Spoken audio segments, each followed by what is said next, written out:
ఇప్పుడు నిన్న కూడా మీ మీడియా మిత్రులు అడిగారు, ఏమని అడిగారు, మీరు వైసీపీ ఎమ్మెల్యేల దాంట్లోకి ఎందుకు వెళ్తున్నారు, అందుకే మీ అధినేత కోపం వచ్చింది అన్నారు.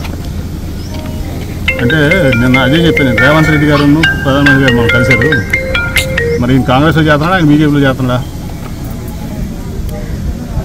చాలామంది కేంద్ర మంత్రులు వస్తారు, అన్ని పార్టీలకు కలుస్తాం, లేకపోతే కొన్నిసార్లు మేము వెళ్తే కేంద్ర మంత్రులు కలుస్తాం, ఇక్కడ నుంచి ఏ పార్టీ అయినా. సో నిన్న పొద్దున కూడా చూశాను నేను ఈనాడులో, ఎక్కడ మొన్న అనుకుంటా, ఎక్కడ వైసీపీ ఎమ్మెల్యేతో కలిసి ప్రారంభోత్సవంలో పాల్గొనడానికి ఎంపీ కేసులు అని పొద్దున నిన్న గుర్తురాట్లా నాకు. సరే, నేను అనేది ఏంటంటే ఆ రోడ్డు పిఎం చేసే రోడ్డు నేను కేంద్రం నుంచి శాంక్షన్ చేయించా ఎమ్మెల్యే గారి రిక్వెస్ట్ మీద. అలా ఇక్కడ రిక్వెస్ట్ మీద ఎమ్మెల్యే గారి రిక్వెస్ట్ మీద నేను రోడ్లు ఇస్తున్నా. మేమిద్దరం పాల్గొని తప్పేంటి? రాజ్యాంగంలో ఒక పార్టీ వాళ్ళు కలిసి కార్యక్రమాలు అభివృద్ధి చేయకూడదని ఉందా? లేదు కదా. ఎందుకు మీడియా కూడా ఎందుకు అట్లా చేస్తుంది? మీడియాకి ఒకళ్ళంటలా పొద్దున నిన్న అనుకోండి, ఈనాడు నిన్న ఇవాళ గుర్తురాట్లా నాకు.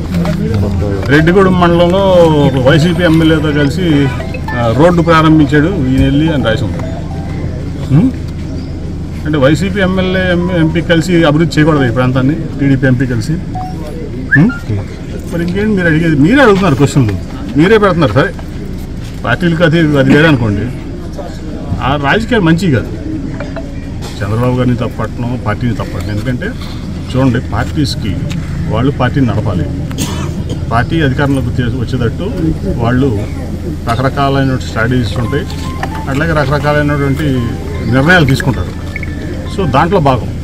ఒకసారి నేను వద్దనుకుంది పార్టీ, చంద్రబాబు గారు నన్ను పొమ్మన్నారు, ఇంకా నేను ఉండడం అనేది కరెక్ట్ కాదు, మంచిది కాదు, మంచి పరిణామం కాదు. అందుకని ముందు వెళ్ళి స్పీకర్ గారి అపాయింట్మెంట్ పెట్టాం, ముందు వెళ్ళి స్పీకర్ గారిని అడుగుతాం, స్పీకర్ గారిని రాజీనామా చేస్తాం, ఆయనతో అదే రోజు ఆమోదింపు చేసుకుని అప్పుడు పార్టీకి రాజీనామా చేస్తాం.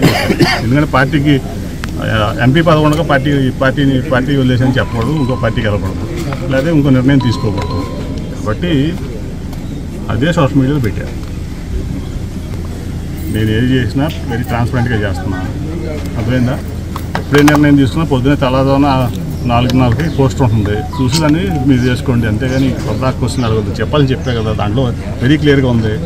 వెళ్ళి లోక్సభ స్పీకర్ గారు అపాయింట్మెంట్ అడిగి ఆయన అపాయింట్మెంట్ ఇవ్వగానే లోక్సభకు రాజీనామా చేసి ఆ తర్వాత పార్టీకి రాజీనామా చేస్తాను. ఆ తర్వాత మా వాళ్ళందరితో కూర్చుని వాళ్ళందరూ ఏ నిర్ణయం తీసుకుంటే వాళ్ళ ఫాలో అవుతుంది. నా సొంత నిర్ణయం లేదు దీంట్లో. మా వాళ్ళందరూ ఏం చేయమంటే, ఇప్పుడు 4 రోడ్లు ఉంటాయి, ఏ రోడ్లోంచి వెళ్దామంటే డెస్టినేషన్కి మా వాళ్ళు ఏది నిర్ణయిస్తే మా వాళ్ళంతా కలిసి, ఎందుకంటే అందరిని క్యారీ చేయాలి కదా, నేను నా ఒక్క నిర్ణయం కాదు కదా.